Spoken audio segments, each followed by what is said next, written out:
तो गाइस, मैंने आज एक किताब पढ़ रहा था, एटॉमिक हैबिट। आप सबने उसका नाम सुना होगा, एटॉमिक हैबिट। उस किताब में मतलब आपकी आदतों के बारे में बताया है, जैसे कि हमारी आदतें डेली बेस पे जो भी रहती हैं, तो उसमें हम आदतों के बारे में पढ़ते हैं, जैसे कि हमारे उठने से लेकर हमारे सोने तक। अब हम छोटी छोटी आदतें डेली रूटीन में लाके किस तरह इम्प्रूवमेंट करते हैं, उसके बारे में उस किताब में बताया गया है।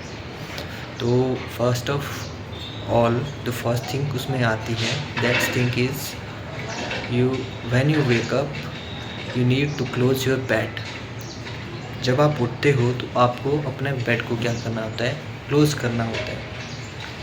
बहुत सारे पर्सन क्या करते हैं, उठ जाते हैं बट अपनी बेडशीट को क्लोज़ नहीं करते हैं। तो उस किताब में वो छोटी छोटी चीज़ें बताई गई हैं जो हमारे डे बाय डे को इम्प्रूव करती है। Just all things are written that book.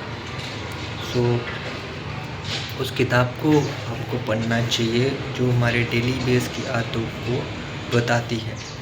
उसके बाद हमारा ब्रश से लेकर हमारा सोने तक हर वो चीज़ डेली बेस का रूटीन उसमें बताया जाता है। तो मैं कुछ पढ़ रहा था, जैसे कि आपको रोज़ डेली 10 पेजेस पढ़ने होते हैं। 10 पेज आपको पढ़ने हो, कोई भी बुक हो उससे रिलेटेड 10 पेज पढ़ने हैं।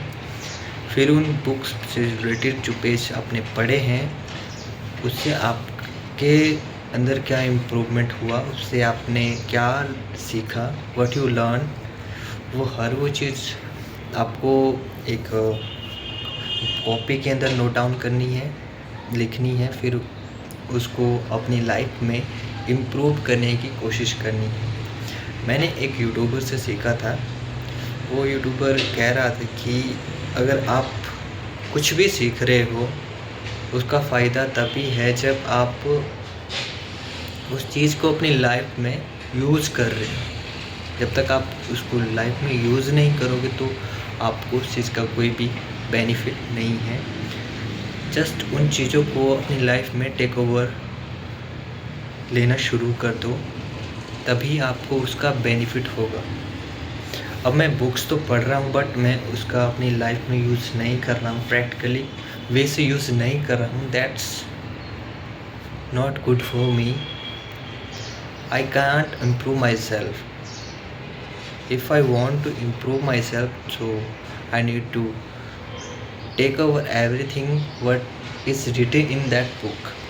That's everything I need to doing practical in my life, my daily routine.